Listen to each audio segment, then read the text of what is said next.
Texas, Oklahoma. It's the 2024 version of the Red River rivalry. I can barely say it. Red River rivalry. It's an SEC matchup this time, though, and everything's on the line here, especially for Oklahoma. You lose this football game, you've got a couple of losses, right? Um, it changes things. It changes the outlook of your season.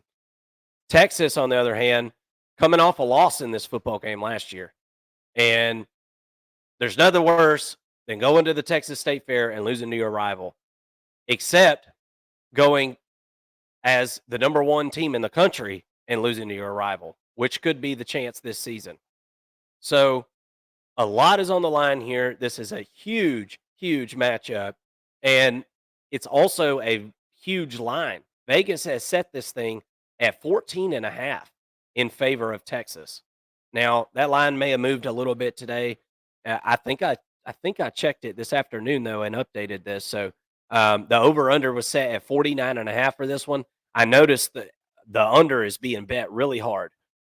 We were, I think, at 53.5 to open, and now we're all the way down to 49.5 on this one. So very interesting stuff there, and I can see why people would think that. Let's jump into this matchup. It's two different tales at quarterback for each of these teams, right? You got two totally different things going on.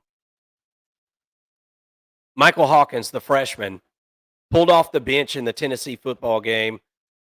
You know, I really thought Oklahoma's offense didn't have the best plan intact for the Tennessee game. But then again, I don't think anybody planned on, the quarterback getting pulled there before halftime and freshman Michael Hawkins making his way in to play quarterback for the Sooners. I don't think anybody expected that. I sure didn't. And then you've got Quinn Ewers on the other side, who is, for all intents and purposes, it looks like he's starting this game. He had the oblique injury a few weeks ago. Arch Manning has got a chance to get in there and start over the last few weeks. And it looks like Quinn Ewers is going to be back. And I think that's really good news for Texas. I don't think you want Arch Manning going against this defense. I'll just go ahead and throw that out there. I love the prospect of Arch Manning. I think he's going to be really, really, really good. But right now, you like to just be able to use him in those reserve roles and, keep polishing him, because this is a lot different defense than anything that Texas has faced this year, Mason. And it's really not even close. We're going to go through all the matchups here in this one. But real quick, I just want to kind of preface what we're about to talk about with Texas, kind of like I did in our last video that we just did. Just listen to some of the stats for the teams that Texas has played this season. We all know that Texas is undefeated. They beat the snot out of pretty much everybody. It was a little bit of a dogfight with Mississippi State last week, but ended up crock-potting them, put them in the crock pot on a 4-hour cook there, and they were donezo by the end of it. But just listen to some of the stats for these football teams, right? Colorado State. We'll go through the offensive stats first for these teams. 79th total offense. Michigan, 118th total offense. UTSA, 65th total offense. Louisiana Monroe, 130th total offense. 130th out of 133, by the way. Mississippi State, 79th total offense. Specifically, the rushing offenses, 57th, 38th, 84th, 89th, 91st. Horrible. Listen to the passing defenses there. Or the passing offenses. 110th, 130th, 44th, 131st, 58th. Texas ain't played nobody that's had a pulse on offense yet. I mean, I'm talking about, this has got to be one of, combined, all the games you played, this has got to be one of the easiest schedules to defend so far this season, right? And then it's like, all right, well, let's talk about them defensively. All right, let's do that. Let's look at the at total defense here.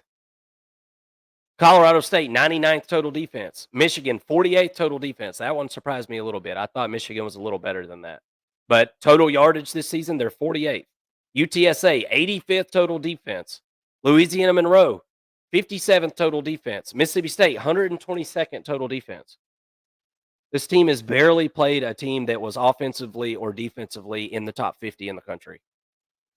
And that's got to be said. Oklahoma is way more battle tested than Texas at this point. Oklahoma has a way tougher path the first year here in the SEC. There's zero doubt about that. What do you think about the two quarterbacks before we move on? This is a big deal. Quinn Ewers has been in this Texas offense for a few years now. That is very important for Steve Sarkisian and the way he runs his offense. And that's why I say it's so important that Arch Manning isn't playing. I think it's really important that Quinn Ewers is back. But with that being said, it's going to be knocking the rust off. He doesn't have any momentum going into this week at all. And I still feel like in the back of my head, there's still like a 30% chance I feel like we could see Arch Manning this week, Mason. I don't know. I got a funny feeling. I got a funny feeling. What do you think about the quarterback matchup in this one? Well, that would be something if we see Arch Manning. That I think I got a Oklahoma funny fans feeling, man. would appreciate that because that means they're probably doing something right defensively. Um, I really like Quinn Ewers, but I'm with you. I don't know if he's going to come in and really have the juices flowing like he would if he had not gotten injured. Um, we'll see. I think he's playing his best football though. I mean, just put the 2 weeks that he missed aside, Yeah. or three Yeah, yeah. weeks if you count the bye week.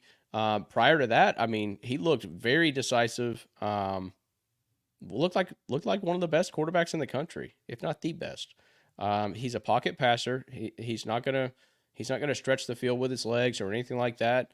But he is probably the best pocket passer in college football right now. I think that's pretty fair to say. He's outperformed Carson Beck, um, and really anyone else. I can't say enough about Quinn Ewers, but when I look at Michael Hawkins, the jury's still out. I mean, we've got the sample size for Quinn Ewers. We know kind of what he is. We know his struggles early in his career. We've seen him kind of grow up before our eyes in his fourth season now, total third with Texas. When I Mhm. look at Michael Hawkins, it's a fresh face, which is, really, I think Oklahoma fans enjoy seeing a fresh face with, with how Jackson Arnold played in the first three games. I think that he left a lot to be desired, particularly in the passing game. Liked what he did with his legs, but not very efficient passing. When I look at Michael Hawkins, he has been pretty effective passing. 8.4 yards average in his pass. He was at 10.7 in his last game against Auburn. Struggled in that game a lot. He had one, I think, 65-yard pass that kind of inflated those stats a little bit. But that was a beautiful pass. I mean, that was a perfect pass. You could not have put that ball anywhere any better than what Michael Hawkins did. And my point in saying this is I've seen him as a passer improve. We saw him against Tennessee, which, oh my gosh, like, could you pick a worse team to start against as a true Yeah, freshman? seriously. Yeah. I mean, I know he didn't start the football game, but to start his career against, that is a tough defense to go out and play against. He stumbled a little bit, but I thought he played very gritty in that football game. And then we saw him for a week, play, try to figure things out, get the speed of the game down, and now you're starting as a true freshman in one of the biggest games in college football. The moment is probably going to be a little bit big for him early on, um, but I really like this guy's mentality. I mean, when he came out against Tennessee, I didn't see a freshman looking like a deer in headlights. That's not what I saw from him. So maybe it won't be too big. Is kind of what I'm getting at. The moment won't be too big for him. I like the head that he's got on his shoulders. Um, but I don't know. I don't know what he is yet. I mean, we can sit here and say, "Oh, he's good at this, bad at that, whatever." I mean, we have not seen enough to know what exactly he is. He runs the football Yeah. pretty well. In less than 3 games, he's got 28 carries for over 100 yards. That's getting it done. I mean, he's a true dual threat. But can he take advantage of the weakness of this Texas defense, which is the back end of the defense, and win some games or win some battles over the top? with I think a pretty good wide receiving group, which I know we'll get into all that here in just a minute. But that's kind of my take on the quarterback matchup. Yeah, absolutely.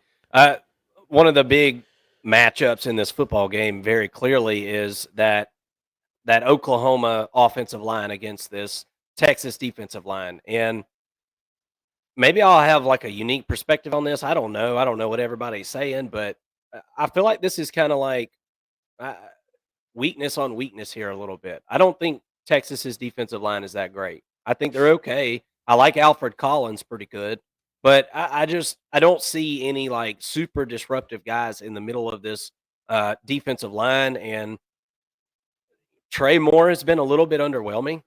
The transfer in from UTSA. I mean, this is a big step up in competition. And look, I'm not completely sure about the health of the offensive line for Oklahoma. It's been up in the air pretty much all season. Who was playing week in and week out? You know, you can look at your SEC injury thing and check all that out. Um, this team's allowed a lot of sacks this season. They have not been great at run blocking either. And Hawkins is able to neutralize some of that stuff for this offense. He's able to create rush yards. Whereas I don't think there's like a running back on this team that you feel great about handing the ball off to and making something out of nothing. I think Hawkins is kind of your one trick pony as far as being able to, run the football in chunks. Um, and he helps bail out this offensive line a lot. Jackson Arnold wasn't processing information quick enough to be able to sit back there behind this offensive line. They weren't giving him enough time to sit back. Hawkins, they it seems like they figured out and they've got a little better game plan with him. You're going to have to roll him out, bootlegs, rollouts, and give him the option to throw that football or possibly run it as well. Um, Look, you get lemons, you make lemonade out of the lemons that you got, and that's what Oklahoma's going to have to do offensively in this football game. They've got to figure out a way to hit an explosive play or two in this football game, but the defensive line for Texas not nearly as good as they were last year. Lots of NFL talent lost off this defensive line. Two first round talents there, right in the middle. Texas didn't even have to worry about scheming against the run last season at all. They averaged giving up 75 yards a game last season on the ground. That's not a convenience this season. Um, and I'm interested to see, how that translates to this football game. If Branson Hickman is good to go, which I don't have any reason to believe that he's not, if he's good to go there at the center position, I feel like everything else kind of follows suit on this Oklahoma offensive line.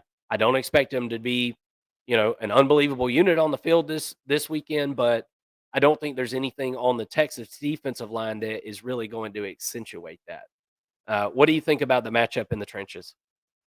Well, I think you're exactly right in saying that these are the two weakest units on both sides of the football for each team.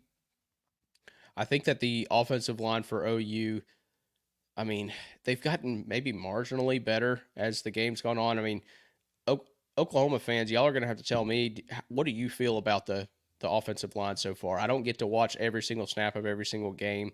I just don't have the bandwidth for all that. So I want to know from the OU fans, how do you feel the offensive line is progressing throughout the season? We know they're hurt. We know they're injured. We know they were light going into the season, right? So when your centers start going down, that's a big issue. I'm anxious to hear kind of what the OU fans think about their offensive line. I think that they've gotten a little bit better, but definitely not a good unit. I would say that they're still like not good, overall. And then for the defensive line for Texas, I think that they've played above what we expected. I mean, after losing the Yeah. the players that they did on the defensive line, I've been pretty impressed with how they've stopped the running game. You brought up the stats earlier on the offenses that they faced, and they haven't faced any killers in the run game or just in general on offense. So, I mean, you kind of have to take that with a grain of salt. But are they going to be able to take advantage of this Oklahoma offensive line? that this is a step up in competition, right? Yeah. Even though the O line for OU hasn't been incredible, I do think that this is a step up in competition for Texas. They're going to be tested in this game. I like Trey Moore off the edge. He's kind of MIA in the backfield to me. It seems like he's not winning as much as I thought he would. Alfred Collins is really just solid. I think Hmm. at nose tackle. And the other edge, Sorrell, has been pretty good. I think I think they're fine on the perimeter and on the edge of this defensive line. Really like the freshman Colin Simmons. I think he's probably the best player on the defense as a true freshman, which is saying something. If you haven't seen Colin Simmons play, you're going to get a chance to see this guy play this week. He's already got 6 tackles for a loss so far on the year. He's your starting edge, through and through here. Um, but really excited to see what he does. I think that if he's matching up against Michael Tarquin, I think that's best case scenario for OU. Yeah. But anywhere else on the field, and he's probably going to have a pretty good game. I give the advantage, obviously, to Texas's defensive line, but I do think that this is also a unit that could be exploited, specifically in the inside of the defensive line, if Oklahoma is able to run the football, which they haven't done a ton of this season so far. They really haven't been that productive in the run game. They're going to have to be in this football game, and they've got an opportunity to do it right here. And like I said, Michael Tarquin, Branson Hickman, those are the keys to this offensive line. If those guys are in there, things seem to be a whole lot better off. Those are the 2 best players on that unit, and they're going to have to be leaders this weekend, and they're going to have to be able to generate some kind of run, some type of rush game. Um, let's talk about these linebackers for Texas. This is a really good group here. Anthony Hill playing out of his mind so far this season. Have they played anybody? No. Do I think he's really good though? Yeah. Yeah, he's real good. Uh, David Gabinda, we talked about him in the offseason. These are all the guys that we talked about in the offseason. They've all been super productive. Um, they're going to be matched up in a matchup that I feel like they're going to be in a situation to win a lot of times.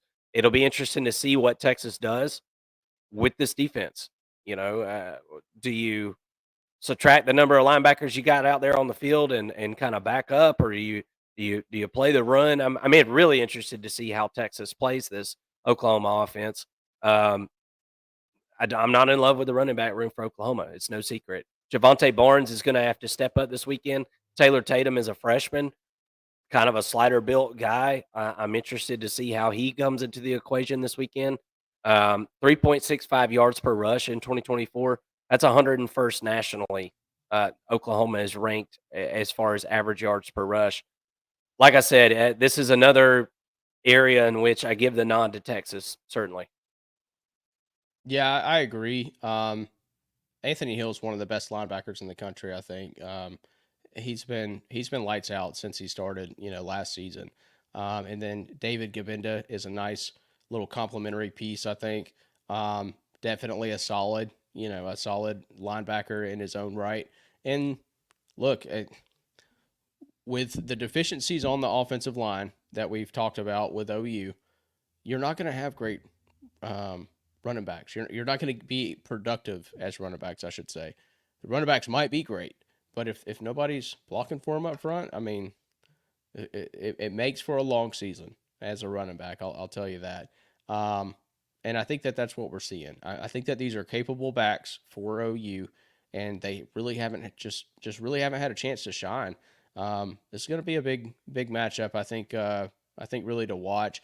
OU fans have to be looking at this saying like, guys, we gotta win here, right? And then if we can just be productive in the running game, then we can, whether you win or not, this game, you can kind of build on that for the rest of the season. You've got plenty of games ahead of you, but in this game, I think that they are going to struggle to run, meaning I think that they're under like 120 yards rushing. Um, but we'll see. I mean, maybe we've got maybe OU's got some wrinkles, that they haven't shown yet that they're able to kind of spend in this game because I mean, obviously you're going to be pulling out all the tricks in this one. It's going to be a fun matchup. I'm with you though. I give the linebackers for Texas the edge. For Oklahoma to straight up win this football game, gonna have to rush the ball for at least 150 yards. And while doing that, you're gonna have to be able to sustain drives. You know, you're gonna have to be able to run it and know that you're gonna get 3, man. Like every single time, 3, 5 every once in a while, 6 every once in a while. That's what it's gonna take because your offense is going to have to play some defense here against this Texas offense. Keep them off the field, man. You got to sustain drives, eat up some clock, limit their possessions. That's got to be a path to victory for Oklahoma here in this one. Easier said than done. They haven't been able to do that all season. Um, let's look at this Texas secondary. We had kind of talked about it a few minutes ago, and then the pass catchers there for Oklahoma.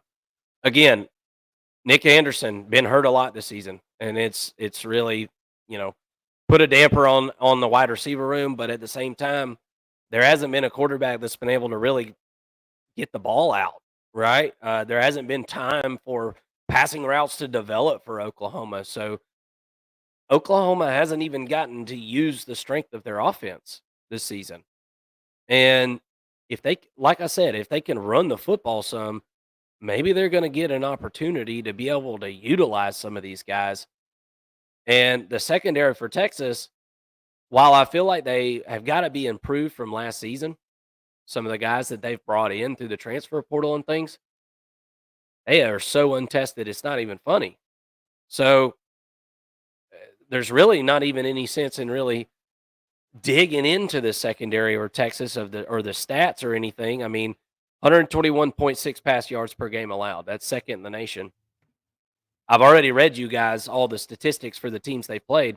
Nobody can fight their way out of a wet paper bag offensively that they've played. So, do you think Oklahoma's going to be able to figure out a way to utilize some of these wide receivers they've got in this football game? I do. I do think that in some capacity. Look, if we just talked about the running game, if they're struggling in the running game, obviously they're going to go to pass it, right? That's naturally what you would do. They've had a lot of success with Bauer Sharp so far this year. He's a young quarterback's best friend at tight end. I like Brendan Thompson. I think he's really gritty. Deion Burks is, kind of started the season really hot. Maybe hasn't played as well here recently. I feel like I haven't seen as much from him here recently. And then Nick Anderson, sort of your big target there coming back from injury. I like the pass catching weapons. I really do. And I feel like with Michael Hawkins kind of getting into rhythm, playing better, being a better passer, I think that there is a potential for them to win here, but it depends on what Texas is going to do, right? If Texas says, "Hey, we think we can beat you up front with 6 in the box," it's going to be a little bit tough on a young quarterback to thread these balls into tight spaces and tight windows. And if Texas's defense just kind of rushes 3 or 4 and drops back, it's going to be a long day in the passing attack if they're able to win like that. That's where you do have to have some runs, and at that point, if it's not a designed run play, you would hope that Hawkins would take off with his legs and get some yards that way. But I like the secondary for Texas. It's weird. I like them individually as players, but I do feel like as a whole, they just haven't been tested yet this year. I think that Andrew Makuba coming over was a huge addition. Jahdae Barron's already got 5 pass deflections on the year. He's been playing really solid at nickelback. And then your kind of go-to cornerback is Malik Muhammad. It seems like he's been doing pretty good. 4 pass deflections on the year already. But who's going to take advantage of the DBs? Maybe it's Nick Anderson in this one. I think he's due for a big game this year, coming off the injury. Yeah, Jalen Gilbo and Michael Taft were kind of surprises. Maybe not surprises, but to me, they were kind of guys that we didn't really talk about in the offseason a whole lot. And Michael Taft being a hometown guy, born and raised there in Austin, Texas, this game obviously means a whole lot to him. I'm interested to see how these guys play in this football game. It will be certainly interesting. Let's talk about this Oklahoma defense against this Texas offense. This is the strength of Oklahoma, folks. Texas is a offensive-led football team. Oklahoma is a defensive-led football team. We we saw Oklahoma really give Tennessee some fits in that football game earlier this season, and particularly in the run game. Texas hasn't been particularly good at running the football this season. We'll kind of talk about some of the issues they've had with running back. They've it seems like they've gotten a little better as the seasons went on, actually. But we'll kind of talk about the running backs in a minute. Um, Everybody on that left side of the Texas offensive line, Kelvin Banks, Hayden Connor, Jake Majors, those are all guys returning from last season. I'm interested to see how those guys, plus the two guys there on the right at guard and tackle, match up with, you know, Mason Thomas and Ethan Downs, who have had really, really good seasons, man. 18 sacks so far in 2024. Oklahoma is ninth nationally, right? And have average given up 105.6 on the ground. That's good for 27th in the nation. This has been a really good Oklahoma defense. If there's one spot that they've been more susceptible, it's been through the air. We'll kind of get to that here in a second. But I think that this Oklahoma defensive line is going to be able to cause some issues against this Texas offense. It's not going to be easy peasy, lemon squeezy back there. I at least not early in the football game. These guys, when they're fired up and they're ready to go, and they're energized up in the first half of that game, I think it's going to be pretty tough sledding for this offensive line for Texas. And I expect Sarkisian to probably scheme around that a good bit, but I'm interested to see, does DeJoun Terry play? I don't know. Oklahoma fans, I'd love for you to be able to tell me his status in the comment section, because this is a game that I'm interested in betting on this week when we do our betting show on Thursday.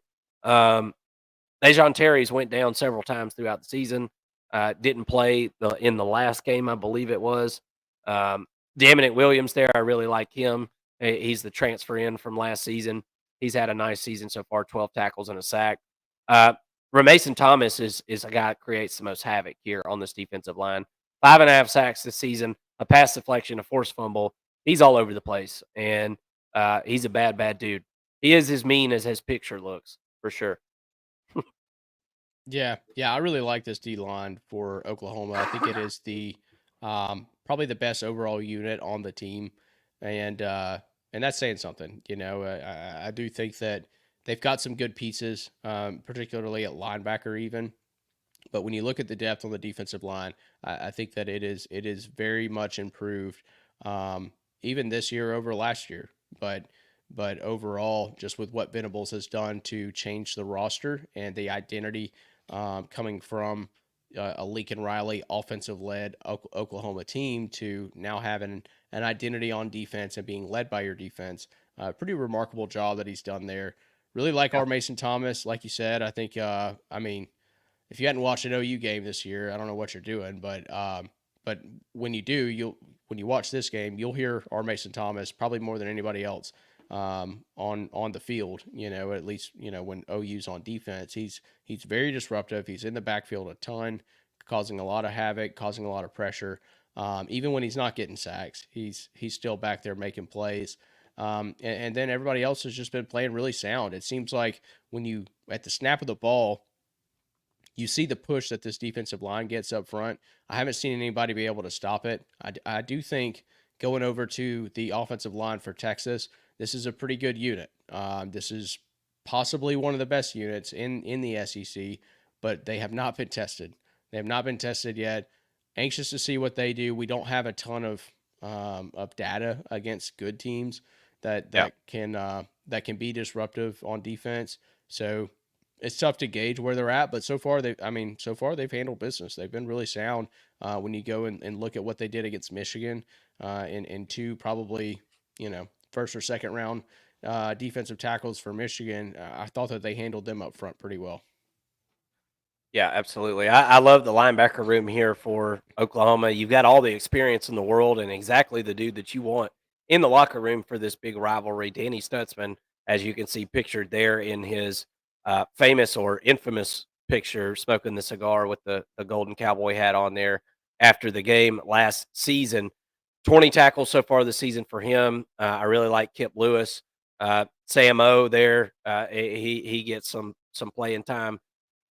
rotating in between these guys. And look, the running game for Texas, I'm not super enthused with so far this season. Now, I feel like they've gotten a little better as the seasons went on, but you can see a lot of inexperience there in the running back room for Texas. Jarrett Gibson, the freshman, uh, Trey Wisner, as they call him, Travion Wisner, sophomore.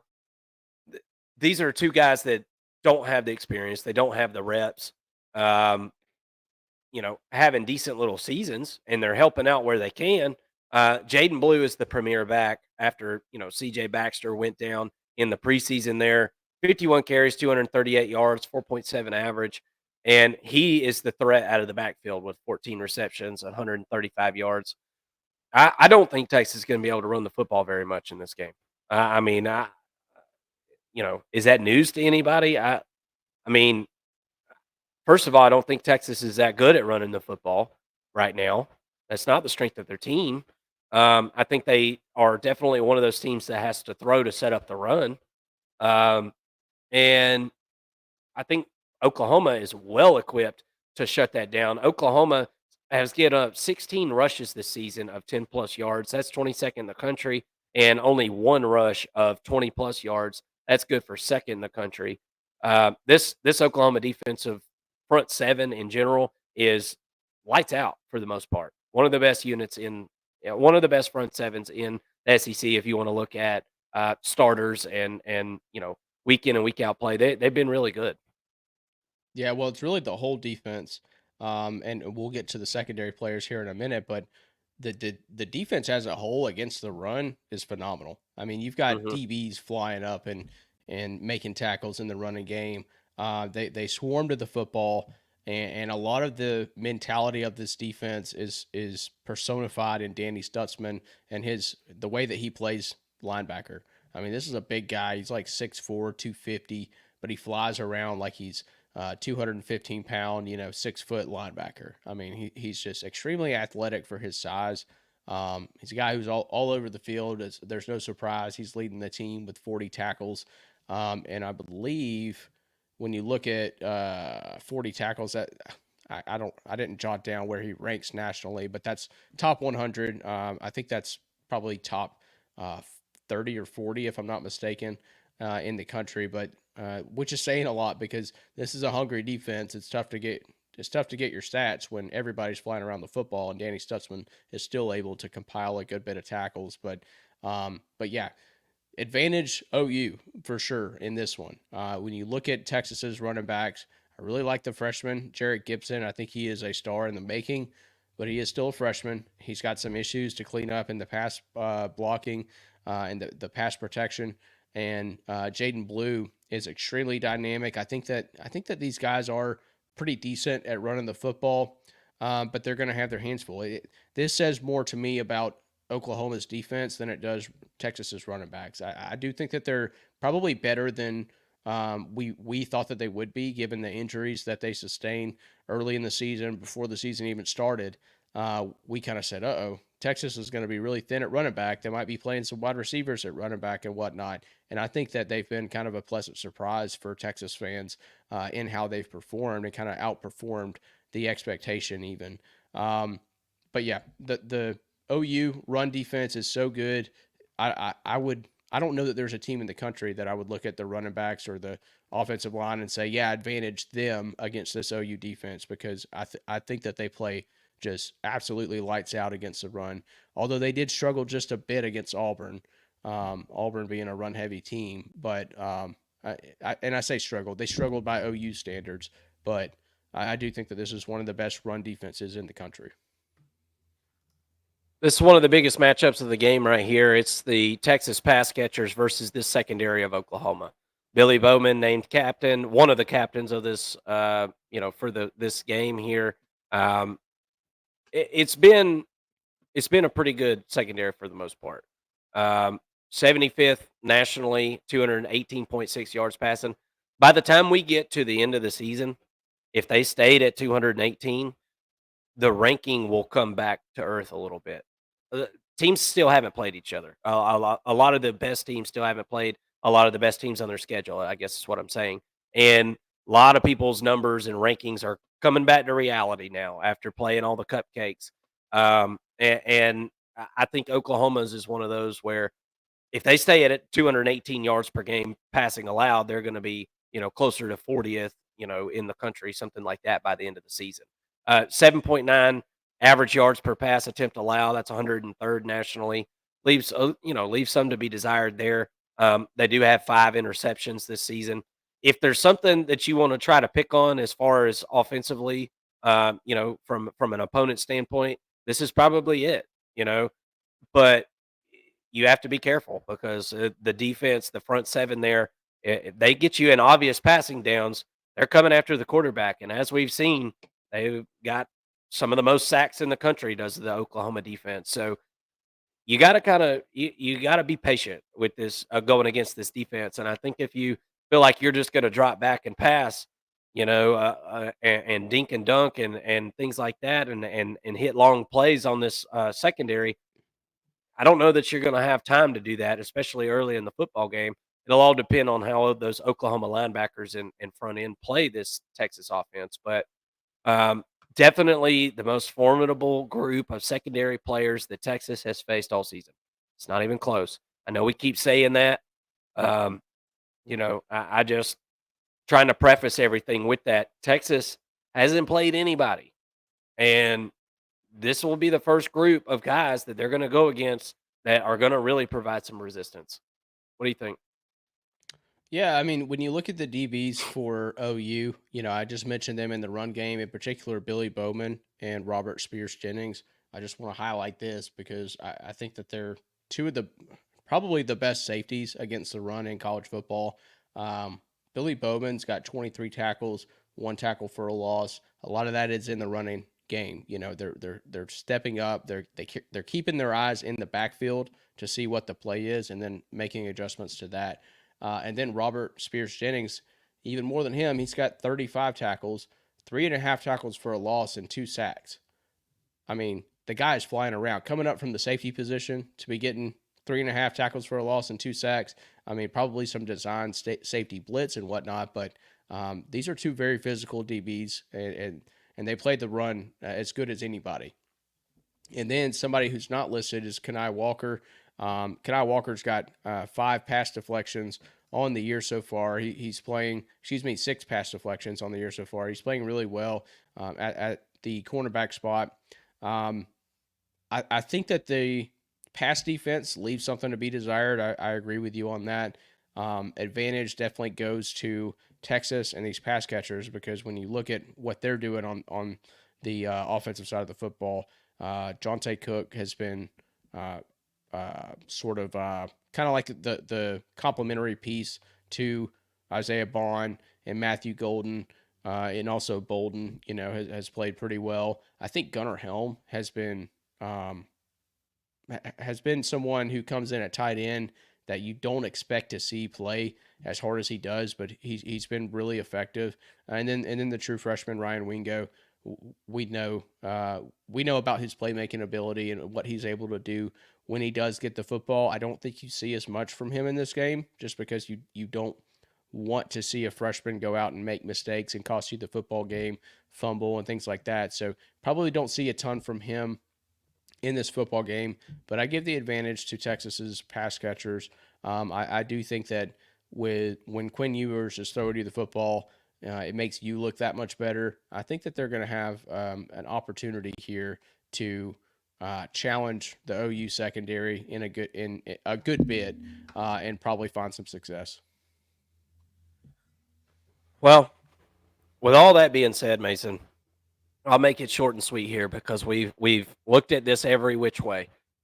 I like Oklahoma plus the points here in this football game.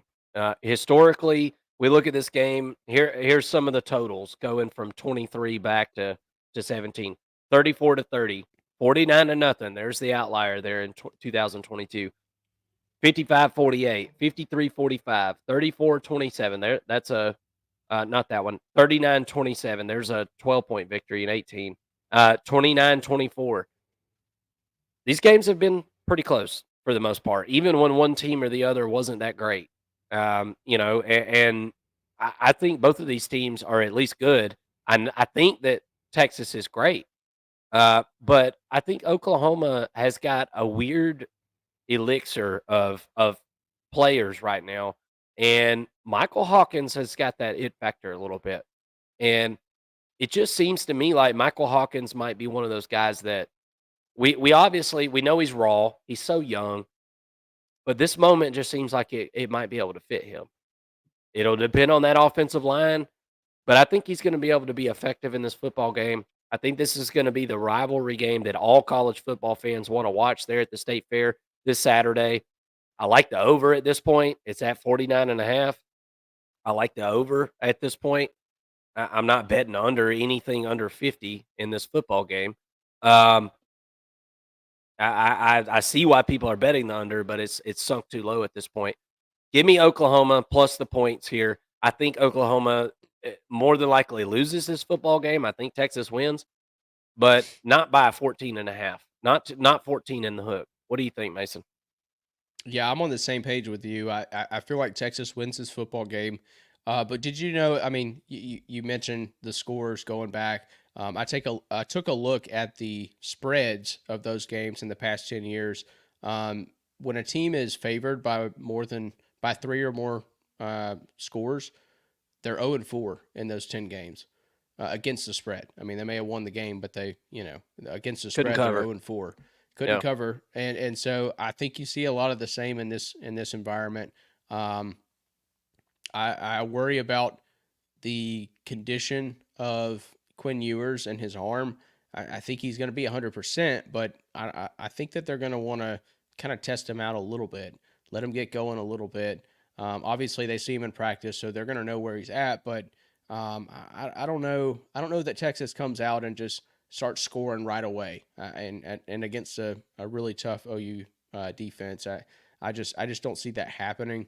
I think the defense keeps Oklahoma in this football game. And then Michael Hawkins is going to have to make some plays. It's tough to be in this situation as a true freshman, but you're here. You might as well make the most of it. They are going to have to rely on him to not only win the ball or win the game with his arm and win some balls over the top, but also when those are not there, they're not always going to be there with this wide receiving group. But when they're not there, you got to tuck the ball and run, extend some drives, be effective on third down, and extend the drives that way. But I like OU in this matchup. I don't like them enough to pick them. I do think that Texas is really good.